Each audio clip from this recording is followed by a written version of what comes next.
नमस्कार दोस्तों, हमारी आज की कहानी का नाम है रस्म। बहू जरा मोहित के जूतों का ध्यान रखें। आजकल की लड़कियां जूते चुराकर रस्म में पूरा लूट ही लेती हैं। हमें उन्हें मौका ही नहीं देना है। सविता जी, संध्या की बुआ सास ने संध्या से कहा। संध्या कुछ नहीं कहती। वह बस मुस्कुरा देती है और अपने काम में लग जाती है। आज उसके देवर मोहित की बारात थी और वो उसी में व्यस्त थी। शादी में जीजू पूरे 25,000 लूंगी, वरना जूते नहीं मिलेंगे। सविता जी संध्या का हाथ खींचकर किनारे लेके आती हैं। कहा था ना बहू, जूते का ध्यान रखें। फिर जूते इन लोगों के हाथ कैसे लगे? संध्या, बुआ जी, यह तो रस्म है, कौन सा रोज रोज होता है। बुआ जी, पर देख लो इनकी मांग। 25,000 में तो पूरे 10 जोड़े जूते आ जाएं। बुआ जी, आप आराम से बैठ जाएं। पापा जी और ये हैं ना, वे लोग सब संभाल लेंगे। बुआ जी, हाँ, संभालो संभालो, मुझे क्या है। जो अभी भाभी होती तो ऐसी ना चलती। फिर सब सामान्य तरीके से चलता रहता है। मोहित की सभी सालियाँ जूते दे देती हैं और शादी अच्छे से हो जाती है। घर आने के बाद नई बहू के मुंह दिखाई की रस्म चल रही थी तो संध्या सविता जी से कहती है, बुआ जी, यह देखिए, ये कंगन कैसे हैं। सोच रही हूँ, अब माता जी तो हैं नहीं जो अपनी छोटी बहू को आशीर्वाद दें, तो फिर मैं ही दे दूँ। ज़्यादा लेन देन करने की ज़रूरत नहीं। तेरी सास नहीं है, तू ही इस घर की सास है, तो ज़्यादा छोटी बहू के पास जाने की ज़रूरत नहीं। अपना दबदबा बनाकर रखें। वैसे भी तू कितनी भी अच्छी बन ले, देवरानी जेठानी कभी बहन नहीं बन सकती। संध्या, बुआ जी, आप भी ना अब थोड़ा सा विश्राम कर लो, शाम को बहुत काम है। फिर शादी के बाद सारे मेहमान और बुआ जी चले जाते हैं। कुछ महीनों बाद बुआ जी अचानक घर आ जाती हैं। संध्या, अरे बुआ जी, आप यूँ अचानक? सविता जी रोते रोते कहती हैं, बहू, मेरी जगह किसी वृद्धाश्रम में करा दो। मेरे बेटे बहू ने मुझे घर से निकाल दिया। संध्या, क्या?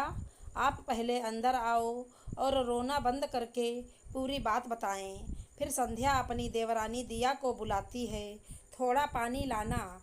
दिया दौड़ते हुए पानी ले आती है और बुआ जी के चरण स्पर्श करती है। फिर वो चली जाती है। बुआ जी से संध्या काफ़ी देर तक बातें करती रहती है। इतने में दिया फिर से वापस आती है। दीदी, खाना लगा दिया है। संध्या, थोड़ी देर में आते हैं, तू खा ले। दिया, दीदी, आपको बिना खिलाए मैं नहीं खाऊंगी। आपको फिर दवाई भी लेनी है। आने वाले मेहमान को कब तक भूखा रखेंगे? संध्या मुस्कुराती है। ठीक है, चल रही हूँ। इन दोनों को देखकर सविता जी बोलती हैं, वाह बहू, तुम दोनों में बड़ा प्यार है। अच्छा शासन चल रहा है, और हो भी क्यों ना। इस घर की सास और जेठानी दोनों तो तुम ही हो। संध्या, बस बुआ जी, आपकी समस्या का कारण भी यही है। आप प्यार का नहीं, अपने ओहदे का इस्तेमाल करती हैं। क्यों सास बहू की माँ नहीं बन सकती? जेठानी देवरानी की बहन क्यों नहीं बन सकती? याद है, आप शुरू से ही नियम सिखा रही थी मुझे, पर मैं शासन चलाकर राज करना नहीं चाहती। मैं प्यार से दिल पर राज करना चाहती हूँ। उस दिन भी मैंने ही दिया की बहनों को 25,000 दिए। इससे मैं तो महान नहीं बनी, पर हाँ, दिया को अच्छा लगा और दिया को कंगन देने से उसे माता जी की कमी महसूस नहीं हुई। बुआ जी, हमारी हैसियत इतनी तो है कि यह छोटी छोटी खुशियाँ देने से हमें कोई फर्क नहीं पड़ता। पर हाँ, बहस करने से पैसे तो बच जाते हैं, पर रिश्तों में कड़वाहट आ जाती है।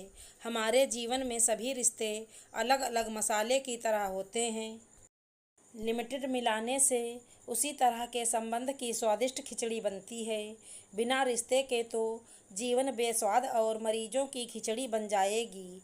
मैं दिया को कभी अपना पराया करने का मौका ही नहीं देती, जिससे उसके मन में इन सब के लिए कोई विचार आए।